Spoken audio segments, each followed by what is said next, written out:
Live from the National News Studio, Sri Lanka.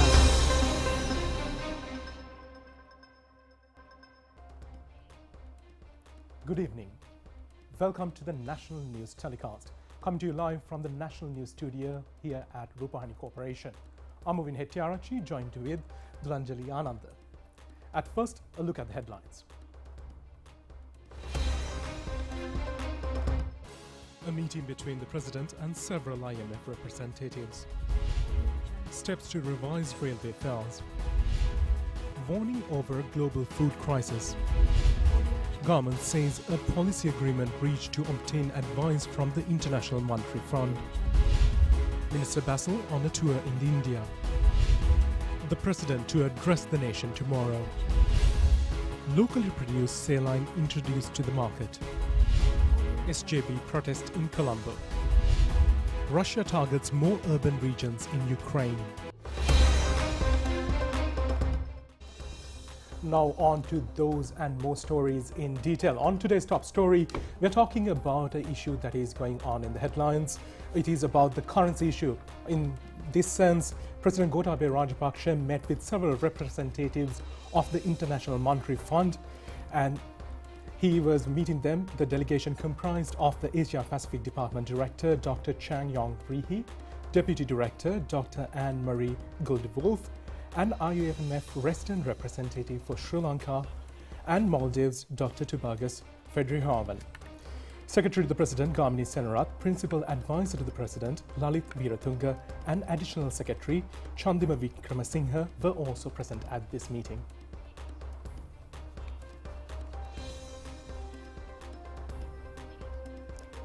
Deviating from local news momently to bring you the world update, and the United Nations warns that the world is facing a potential food crisis with soaring prices and millions in danger of severe hunger as the war in Ukraine threatens supplies of key staple crops. Russia and Ukraine, once dubbed the breakfast basket of Europe, export about a quarter of the world's wheat and half of its sunflower products, like seed oil. And Ukraine also sells a lot of corn globally. Analysts have warned that war could impact the production of grains and even double global wheat prices.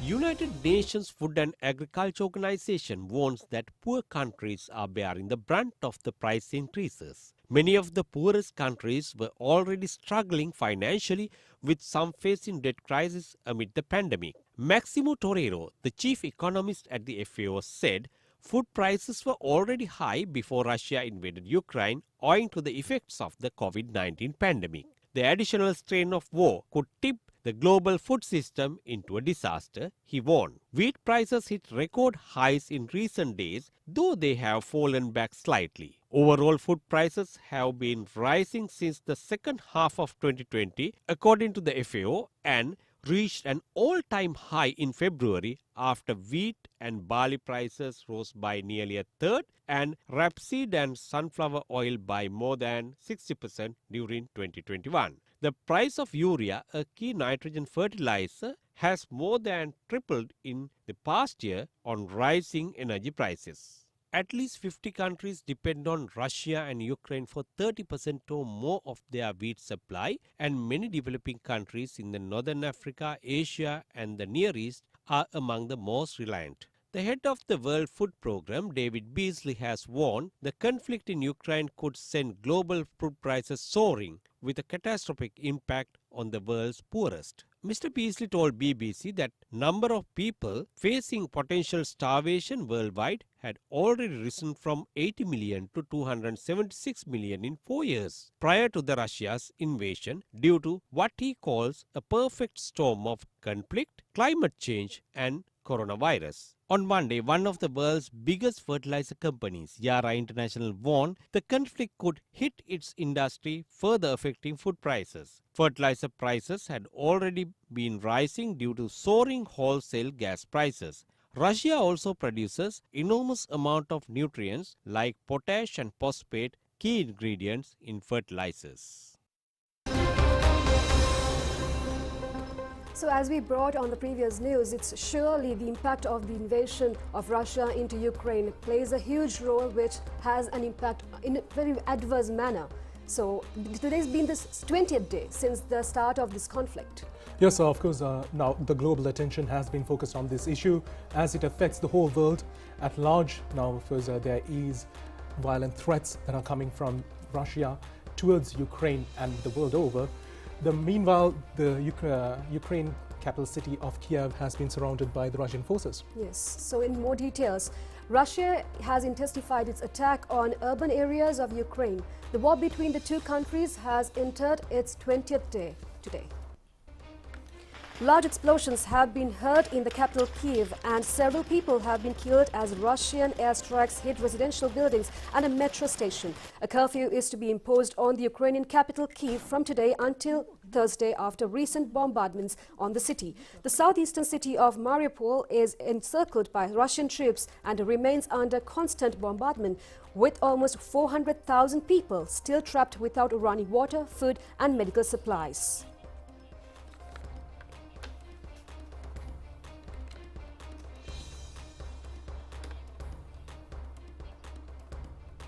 Meanwhile, Minister Dilum Amurgama says that railway fares will be revised at least in a minimum level. The increase of bus fares came to effect from today. Minister Dilum Amurgama said that cabinet decision was granted to increase the bus fare by 15%. He also said that no steps were taken to increase the railway fares despite an increasing oil price in the recent past. He said that Railway Department has to bear the expenditure related to the railway workers' salaries as well as cost on fuel. Therefore, he said that under such circumstances, the Railway Department will be unable to bear the costs pertaining to fuel purchasing with the present revenue earnings. Accordingly, the minister said that the railway fares will be revised at least in a minimum level. The fares of the Sri Lanka Transport Board and private bus services have been increased by 15%. Accordingly, the minimum bus fare, which was at 17 rupees, increased up to 20 rupees. The highest bus fare from normal services, which was from 1,303 rupees, has now risen up to 1,498 rupees.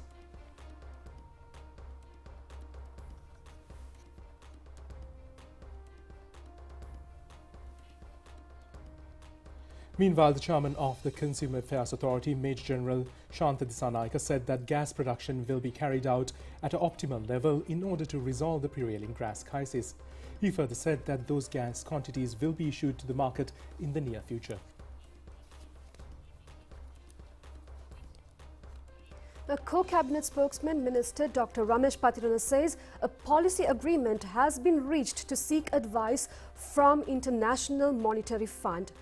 These remarks were shared during a media briefing held to announce the cabinet decisions at the Government Information Department today.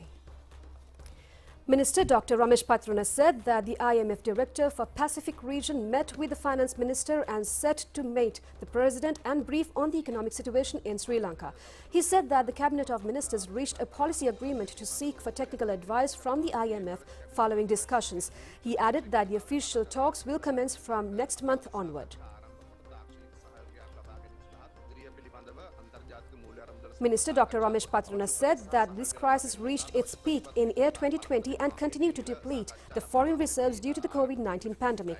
He added that the country lost around $10 billion in the year 2020 and 2021, especially due to the impacts on foreign remittances and tourism industry.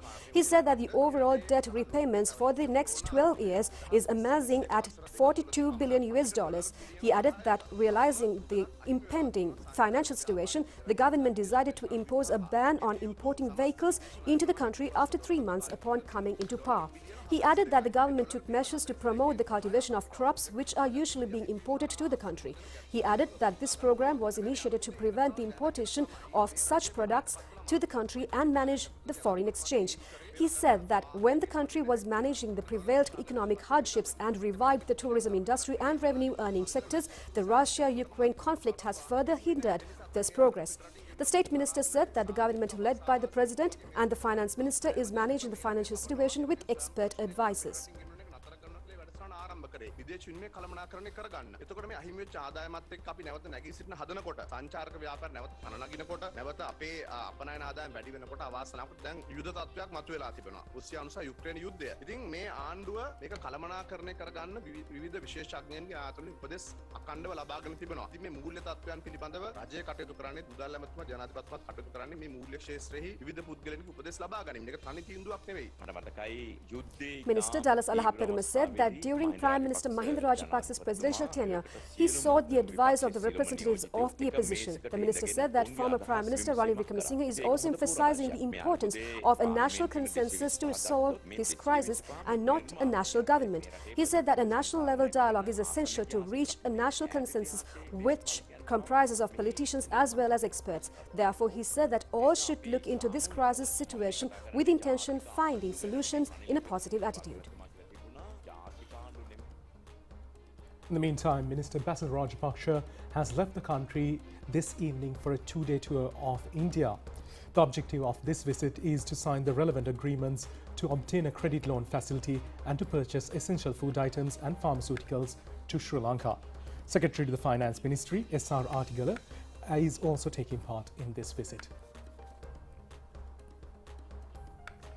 The Central Bank of Sri Lanka has raised $152 million from the issuance of Sri Lanka development bonds. The bond auction was held from March 9th to the 14th. The 6-month tenure of Sri Lanka development bonds received bids worth more than $162 million, out of which Central Bank of Sri Lanka had accepted bids up to $152.54 million at the weighted average fixed rate of 9.48%. In the January auction, 5 months tenure rate was 7.70%. Financial analysts have attributed the high demand for Sri Lanka development bond issue in recent years to free float exchange rate regime and higher rate. President Gotabaya Rajapaksa has appointed a 16-member committee to assist the National Economic Council. The Professor H.D. Karunaratne, Shirantha Heenakadda and Dr. Dushini Veerakon and Dr. Hans Vijay Surya are members of the committee. The advisory committee also consists of Dhammika Pereira, Krishan Balandran, Ashraf Omar, Vish Govindasamy, S. Ranganathan and Randit Page. In addition, the committee also comprised of Suresh Dimel, Prabhash Subasinghe, Duminda Hulagamuga, Sujiva Muldalige and Atu Patiraj Gay and Mohan Panditage. President Gotabaya Rajapaksa will address the nation tomorrow evening, according to the President Media Division.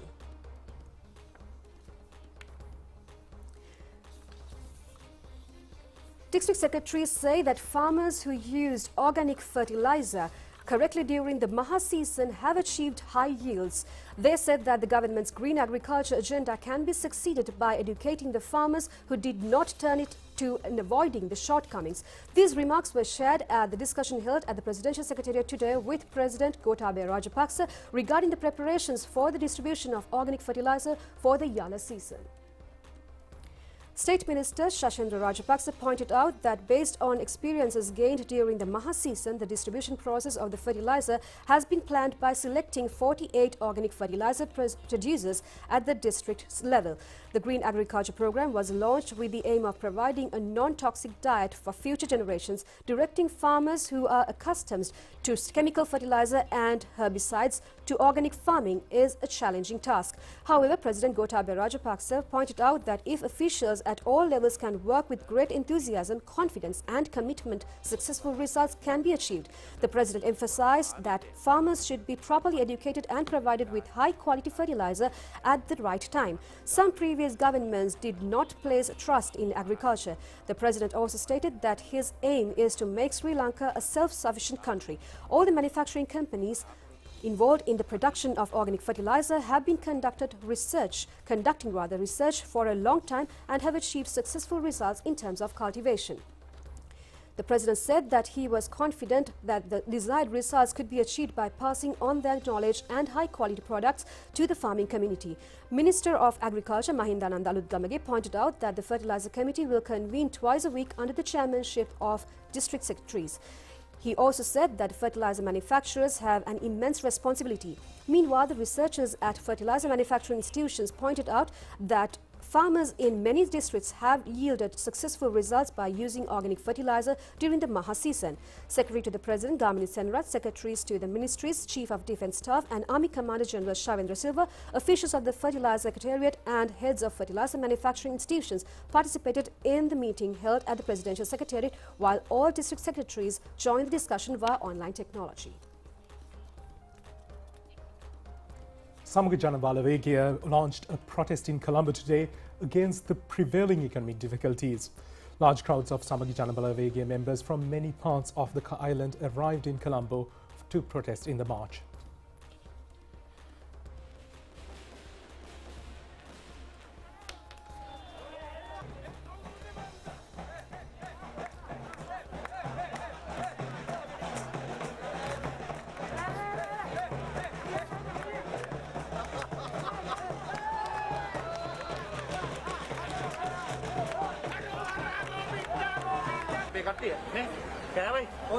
The protesters arrived from various main roads in Colombo, marched towards Galle Face Green. Opposition leader Sajid Premadasa, along with other party leaders, took part in the protest. It is significant to observe that large crowds had arrived into Colombo city on many buses despite the prevailing fuel shortage in the country.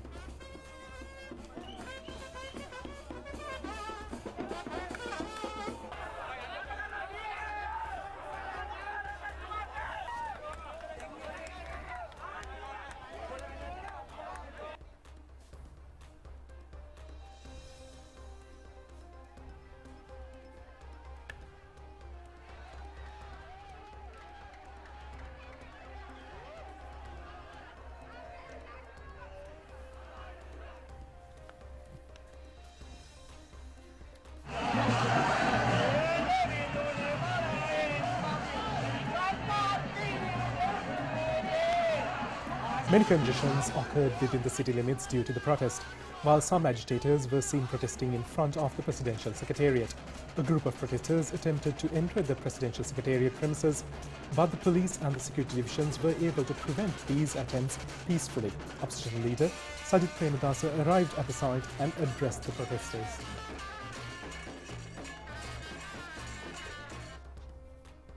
Locally produced saline was issued to the market today. The event was held with the participation of State Minister of Professor Channa Jayasimana. The annual saline requirement of the country is more than 25 million bottles.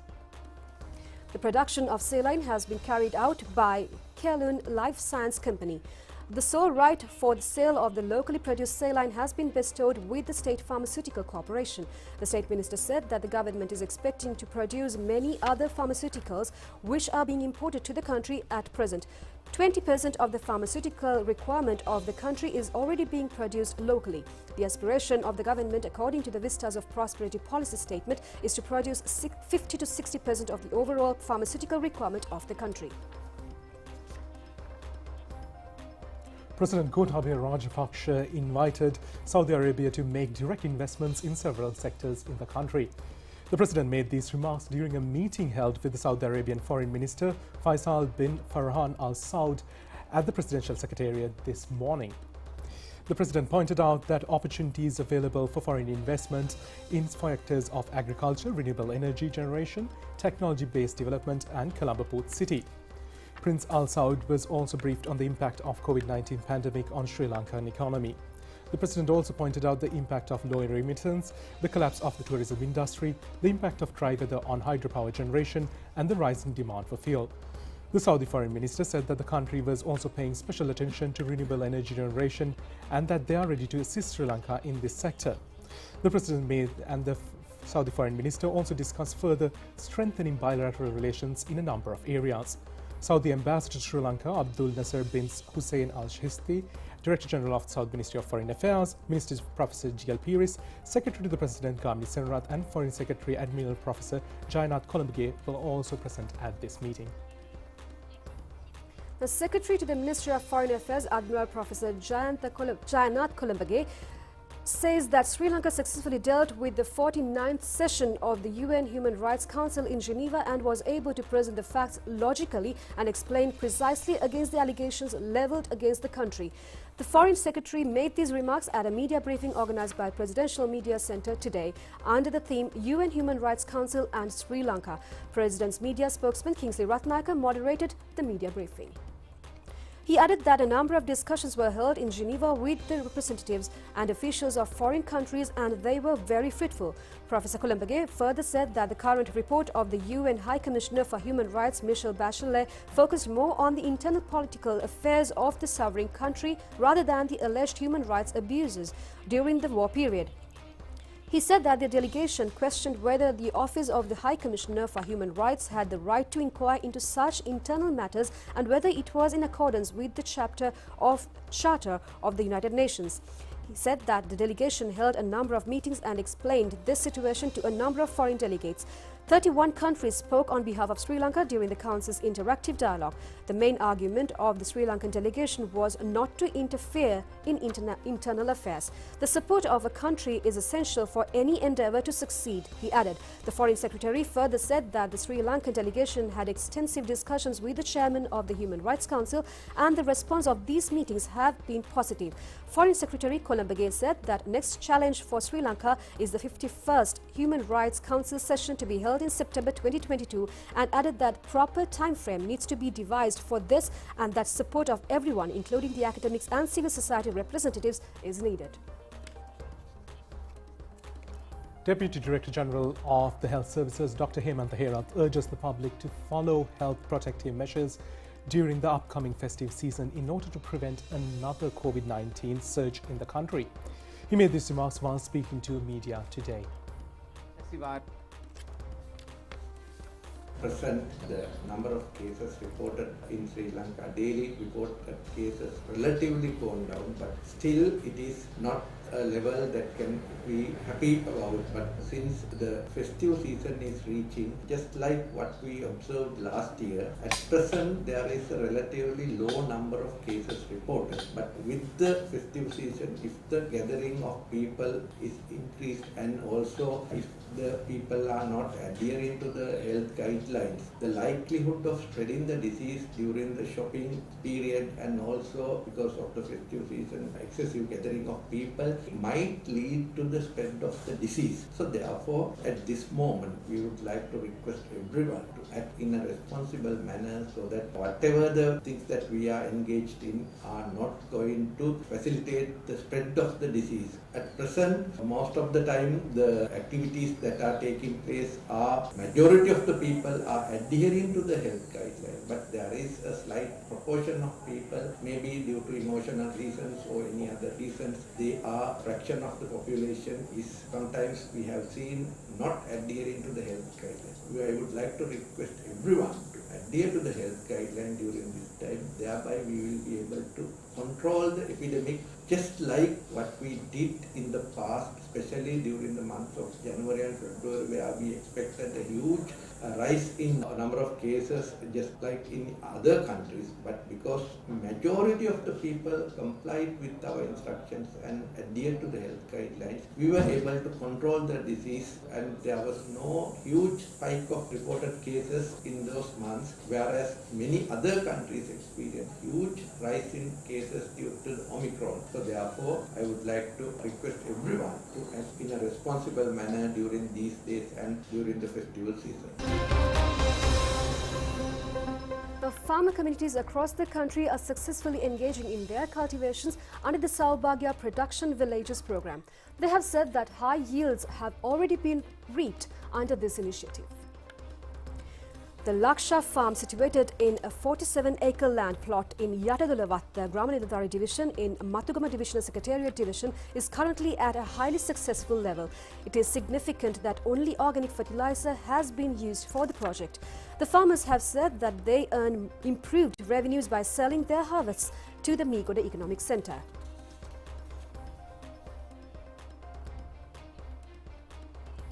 Cabinet of Ministers actually granted approval to reward new housing unit for Dinesh Priyantha, who won a gold medal from the javelin throwing event at the Paralympics in 2020.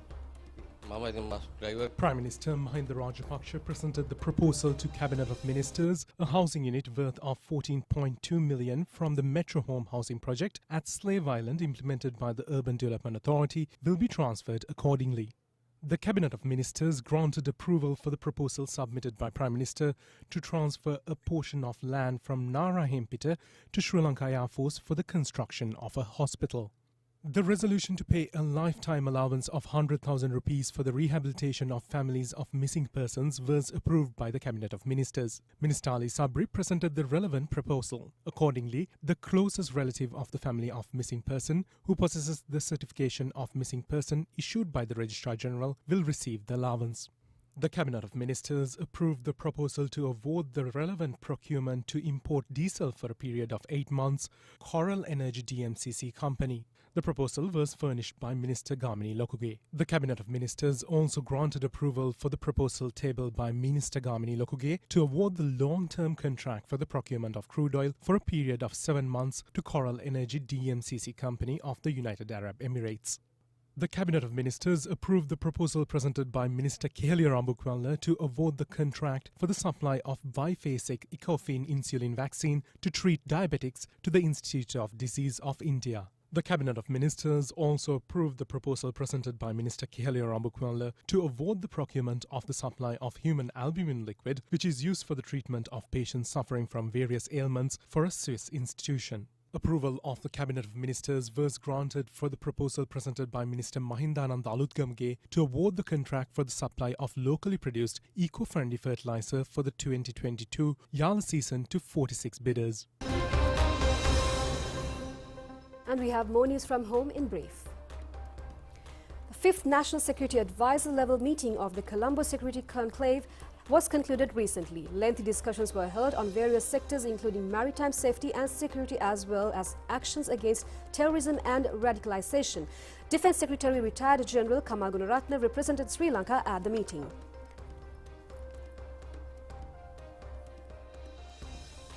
Colvin RD School in Ittapana, Matugama was converted into a national school yesterday. This move was made in accordance with the government's initiative to create thousands of national schools and uplift rural education. The ceremony was held with the participation of State Minister P.L. Nishantha. Appointments for 108 minor services supervisors in 55 hospitals were presented yesterday. The event was held with the participation of Minister Kehelia Rambukwala at the Ministry of Health. Health protective equipment for female students and cupboards required to store the equipment were distributed among 300 schools across the country. The event was held at the Suhurupaya premises in Battaramulla. This initiative was carried out as one of the phases of the program implemented marking the International Women's Day. State Minister P.L. Nishantha was also present at this occasion.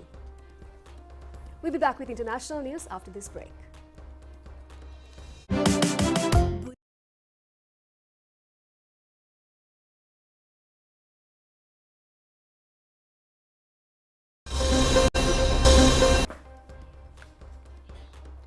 Now on to foreign news. Now, Syria has been a crisis-hit region even before the pandemic due to the conflict with ISIS. With that conflict ongoing, now the crisis has worsened due to ongoing temperature changes. Temperature has lowered and the displaced refugees are suffering because of its snowfall. For the second time since the beginning of the year, the regions of northern Syria has witnessed a snowstorm that damaged 22 camps within 24 hours. The civil defense has reported today that 67 tents have been razed by the strong winds, while 137 others have been partially damaged. The Syria Response Coordinators team has reported that 13 new camps have been damaged, in addition to 9 camps that were destroyed in the snowstorm that hit the region in January.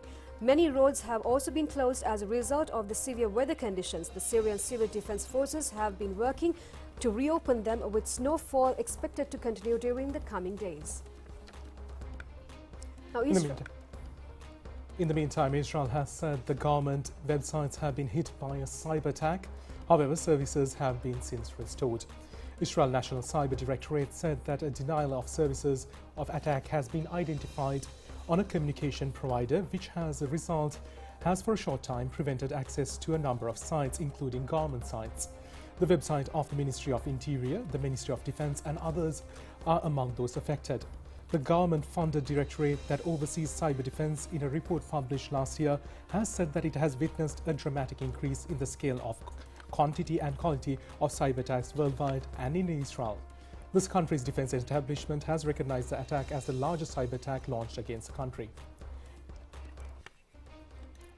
It was not immediately clear who carried out the attack. However, previous attacks on Israeli websites have been attributed to attackers linked to Iran.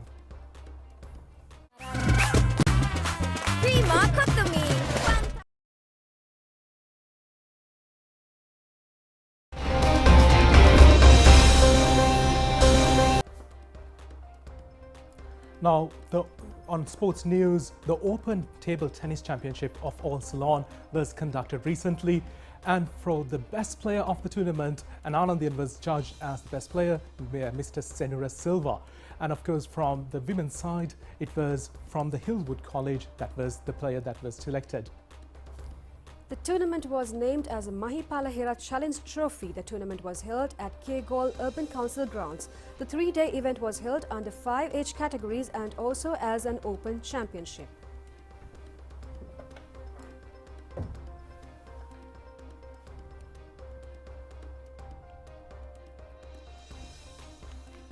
St. Mary's Girls' School Kalpiti became the champions of the Under-19 Inter-School 7-a-side Women's Rugby Championship organised by Sri Lanka Rugby Association. Piliyandra Central College became runners-up. Ruanti Tharushika from the champions side was adjudged the best player of the tournament. The championship was held at the CRNFC grounds, Colombo, with the participation of 12 schools.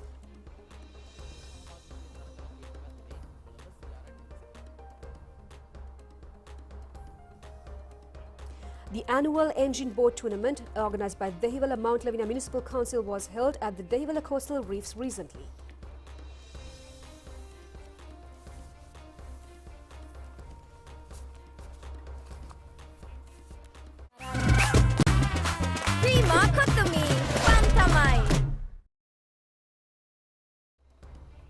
That's it for tonight's English News telecast. Thank you for joining us. Good night.